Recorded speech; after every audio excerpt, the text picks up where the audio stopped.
కోరుతున్నాం.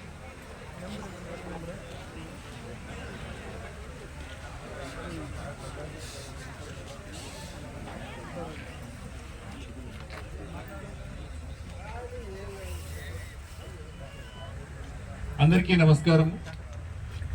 ఈనాడు ఈ సమావేశానికి విచ్చేసినటువంటి ముఖ్య అతిథులు శ్రీ నారాయణ స్వామి గారికి, అలాగే ఈ కార్యక్రమాన్ని జరుపుతున్నటువంటి అలింకో, దీనికి సంబంధించినటువంటి మూలకారకులైనటువంటి పెద్దలంతా కూడా వేదికపై ఉన్నారు.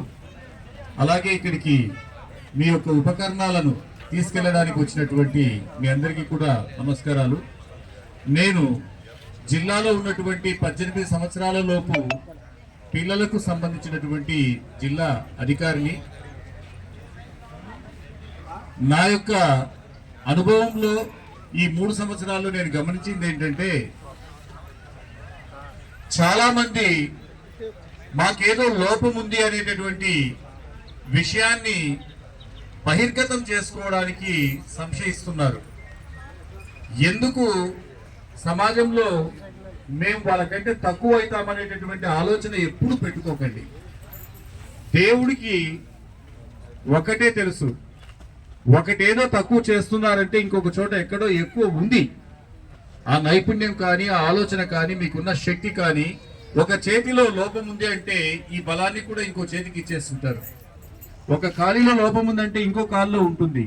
దాన్ని సాధన చేయడంలోనే మనము నిరూపించుకోవచ్చు. అలాగా ప్రపంచంలో నిక్ ముజిసిక్ అనేటటువంటి ఒక పిల్లవాడు 2 కాళ్ళు 2 చేతులు లేకుండా పుట్టాడు. కేవలం మొండెము తల మాత్రమే ఉంది.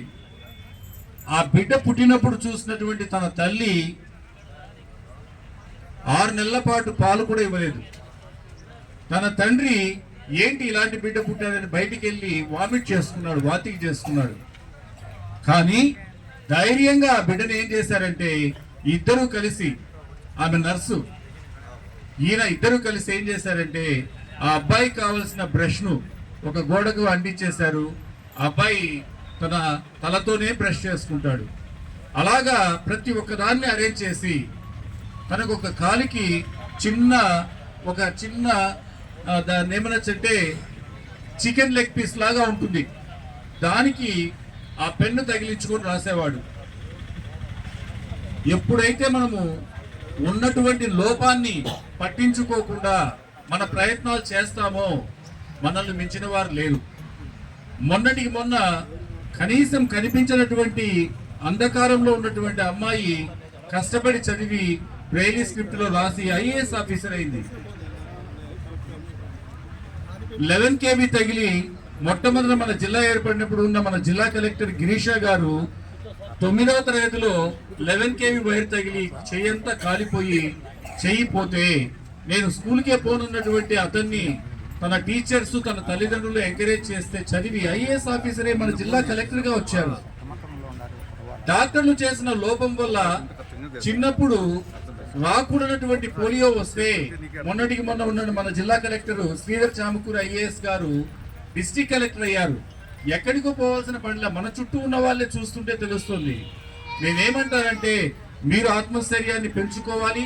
అలాంటి పిల్లలు కానీ, అలాంటి వారు ఎవరైనా ఉన్నా కూడా మీరు కూడా ధైర్యాన్ని చెప్పాలి.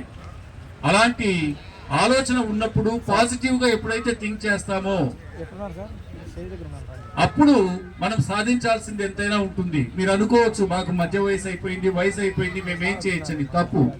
మీ ఆలోచనలు, మీ మాటలు, మీ నిర్ణయాలు, మీరు చేసేటటువంటి ప్రతి పని మీ చుట్టుపక్కల ఉన్న వారికి, మీ కుటుంబానికి, మీ పిల్లలకు, మీతో పాటు కలిసి జీవించే అందరికీ కూడా ఉపయోగపడుతుంది.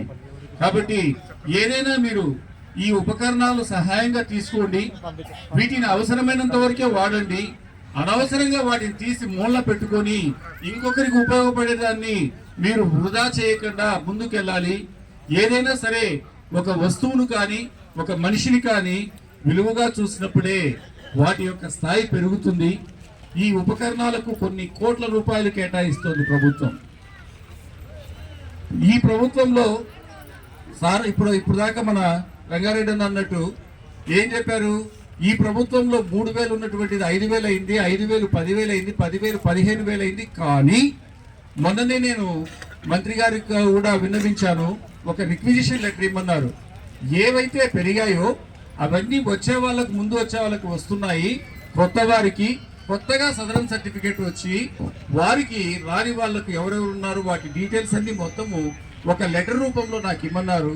నేను ఇవాళ రేపో ఆ లెటర్ను నేను మినిస్టర్ గారికి సమర్పించి తద్వారా గవర్నమెంట్కి వెళ్ళి అత్యంత తక్కువ సమయంలోనే రాని వాళ్ళకు కూడా వచ్చేటట్టు చేసేదానికి ప్రయత్నం ఖచ్చితంగా చేస్తాము. ఆర్టిఫిషియల్ లిమ్స్ మ్యానుఫ్యాక్చరింగ్ కార్పొరేషన్ వారు సికింద్రాబాద్ నుంచి మనకు ఈ యొక్క ఉపకరణాల విషయంలో క్వాలిటీతో పాటు చాలా బాగా మార్జిన్ ఇచ్చి 100 రూపాయలు ఉన్నటువంటి వస్తువును కేవలం 30 రూపాయలు 40 రూపాయలకే ఇచ్చేటటువంటి విధంగా సేవ చేస్తుంది. మన ప్రభుత్వం కూడా ఎక్కడా కూడా ఎవరిని కూడా ఎటువంటి పరిస్థితుల్లో తక్కువ చూడకుండా అన్ని చూస్తోంది. కానీ వినియోగించుకోవడం మనకు ముఖ్యము. దయచేసి మీ చుట్టూ ఉన్నటువంటి పిల్లలకు చెప్పండి, వారి తల్లిదండ్రులకు చెప్పండి, మా పిల్లవాడు అలాంటి వాడా, మా పిల్లవాడిని ఎందుకు అట్లా అంటారు అని అనుకోవాల్సిన అవసరం లేదు. వారికి వచ్చేటటువంటి ఎస్కార్ట్ అలవెన్స్ అయితేనేమి, ట్రాన్స్పోర్ట్ అలవెన్స్ అయితేనేమి, ఇంటిలోనే బెడ్లోనే ఉన్నటువంటి వారికి హోమ్ బేస్డ్ ఎడ్యుకేషన్ అలవెన్స్ అయితేనేమి, అవన్నీ కూడా పెంచారు. ట్రాన్స్పోర్ట్ అలవెన్స్ ఇంతకు ముందు నెలకు 300 లెక్కన 10 నెలలకు 3,000 ఇస్తే ఇప్పుడు 600 లెక్కన 6,000 ఇస్తున్నారు. ఎస్కార్ట్ అలవెన్స్ 6,000 ఇస్తున్నారు. హోమ్ బేస్డ్ ఎడ్యుకేషన్ 3,000 ఇస్తున్నారు. అమ్మాయి కన్నా సిడబ్ల్యూఎస్ అయితే ఏదైనా చిన్న లోపం ఉంటే వారికి కూడా 2,000 ఇస్తున్నారు. ఈ అలవెన్సెస్ తో పాటు వచ్చేటటువంటి ఉపకార వేతనము 5,000, 10,000, 6,000, 10,000, 15,000 కూడా పొందుతూ వారికి కావాల్సిన ట్యాబ్స్ అయితేనేమి, చదువులో ఉన్నటువంటి మంచి రిజర్వేషన్ అయితేనేమి, అలాగే చాలా మంది సరిగా చదువుకోక, బేసిక్స్ ను డెవలప్ చేసుకోక, 10th కోయే చదువు ఆపేసుకుంటూ, ఇంటర్కే ఆపేసుకుంటూ ఉండడం వల్ల, డిగ్రీ చేయకపోవడం వల్ల ఎన్నో ఉద్యోగాలు ఆగిపోతున్నాయి. వారికి ఉన్నటువంటి రిజర్వేషన్ 6 పోస్టులు ఉంటే 2-3 ఫిల్ అవుతున్నాయి, మిగిలినవి ఖాళీ అవుతున్నాయి. అంటే మనము మన పిల్లలను సిడబ్ల్యూఎస్ లో ఉన్నటువంటి పిల్లలను మనము డిగ్రీ వరకు చదివించాలి. ఎక్కడ వారిని అశ్రద్ధ చేయకండి. అలాగే మీరు ఆత్మస్థైర్యంతో ముందుకు వెళ్తే అన్ని ఉన్నటువంటి వారు ఏ పని చేయలేక సంఘానికి ఉపయోగపడే వాళ్ళు ఎంతో మంది ఉన్నారు. వారితో పోల్చుకుంటే మనమంతా కూడా చాలా గొప్పవారమే. మనకు ఉన్నటువంటి స్థాయి గొప్పది. ఈ విషయాలన్నీ కూడా మీతో పంచుకోవాలనే ఉద్దేశంతోనే నేను ఇవన్నీ మాట్లాడుతున్నాను. ఉపకరణాల విషయంలో అందరూ క్రమశిక్షణగా మీ యొక్క పేర్లు మీకు ఏదైతే అర్హత కలిగి వచ్చిందో దాన్ని తీసుకోవడంలో తొందరపడకుండా నిదానంగా ఒక క్రమశిక్షణతో ఈ కార్యక్రమాన్ని విజయవంతం చేయాలని కోరుకుంటూ సెలవు తీసుకుంటున్నాను. Thank you.